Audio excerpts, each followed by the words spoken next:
సైఫ్ అలీ ఖాన్ ఆరోగ్యంపై ఫ్యాన్స్ ఆందోళన చెందుతున్న నేపథ్యంలో వైద్యులు హెల్త్ బులెటిన్ విడుదల చేశారు. ప్రముఖ బాలీవుడ్ నటుడు సైఫ్ అలీ ఖాన్పై జరిగిన దాడి యావత్ దేశాన్ని ఒక్కసారిగా దిగ్భ్రాంతికి గురిచేసింది. అటు సినీ ఇటు ఇతర రంగాల ప్రముఖులు ఆయన త్వరగా కోలుకోవాలని ఆశిస్తున్నారు. అయితే ఇప్పుడు ఈ ఘటన మహారాష్ట్రలో రాజకీయ అలజడికి కారణమైంది. సైఫ్ అలీ ఖాన్ శరీరంపై 6 కత్తిపోట్లు ఉన్నాయని, అందులో 2 లోతైన తీవ్ర గాయాలని వైద్యులు ప్రకటించారు. మెడ, వెన్నుముకపై కత్తిపోట్లు లోతుగా దిగాయని వివరించారు. ప్రస్తుతం ఆయనకు శస్త్రచికిత్స పూర్తయిందని, ప్రాణాపాయం ఏం లేదని వైద్యులు తెలిపారు. అంతేకాకుండా తన అభిమానుల కోసం ఈ సందర్భంగా ఆయన బృందం అధికారిక ప్రకటన విడుదల చేసింది. అందులో మిస్టర్ సైఫ్ అలీ ఖాన్ ఇంట్లో దొంగతనం ప్రయత్నం జరిగింది. ప్రస్తుతం ఆయన ఆసుపత్రిలో చికిత్స పొందుతున్నారు. మీడియా అభిమానులు ఓపికగా ఉండాలని విజ్ఞప్తి చేశారు. ఆయన ఆరోగ్య పరిస్థితిపై ఎప్పటికప్పుడు సమాచారం అందిస్తామని సైఫ్ టీం తెలిపింది. మరోవైపు సైఫ్ అలీ ఖాన్ దాడి ఘటనను ప్రస్తావిస్తూ రాష్ట్రంలో శాంతి భద్రతలు క్షీణించాయంటూ దేవేంద్ర ఫడ్నవీస్ ప్రభుత్వంపై ప్రతిపక్షాలు విరుచుకుపడుతున్నాయి. సెలబ్రిటీలకే భద్రత కరువైనప్పుడు ముంబైలో సామాన్యుల సంగతి ఏంటి అంటూ ఆందోళన వ్యక్తం చేస్తున్నారు.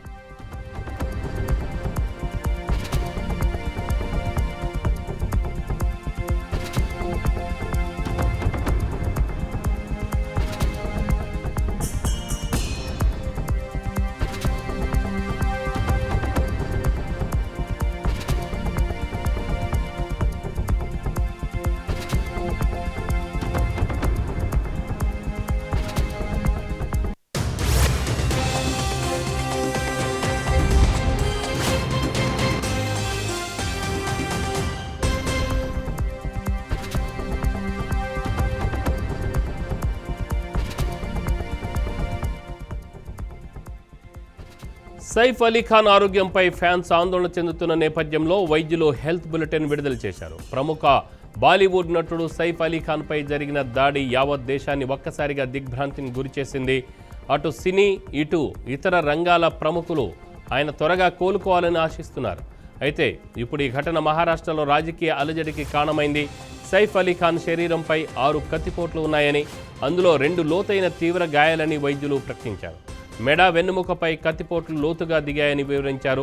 ప్రస్తుతం ఆయనకు శస్త్రచికిత్స పూర్తయిందని, ప్రాణాపాయం ఏమీ లేదని వైద్యులు తెలిపారు. అంతేకాకుండా తన అభిమానుల కోసం ఈ సందర్భంగా ఆయన బృందం అధికారిక ప్రకటన విడుదల చేసింది. అందులో మిస్టర్ సైఫ్ అలీ ఖాన్ ఇంట్లో దొంగతనం ప్రయత్నం జరిగింది. ప్రస్తుతం ఆయన ఆసుపత్రిలో చికిత్స పొందుతున్నారు. మీడియా అభిమానులు ఓపికగా ఉండాలని విజ్ఞప్తి చేశారు. ఆయన ఆరోగ్య పరిస్థితిపై ఎప్పటికప్పుడు సమాచారం అందిస్తామని సైఫ్ టీం తెలిపింది. మరోవైపు సైఫ్ ఖాన్ దాడి ఘటనను ప్రస్తావిస్తూ రాష్ట్రంలో శాంతి భద్రతలు క్షీణించాయంటూ దేవేంద్ర ఫడ్నవీస్ ప్రభుత్వంపై ప్రతిపక్షాలు విరుచుకుపడుతున్నాయి. సెలబ్రిటీలకే భద్రత కరువైనప్పుడు ముంబైలో సామాన్యుల సంగతి ఏంటి అంటూ ఆందోళన వ్యక్తం చేస్తున్నారు.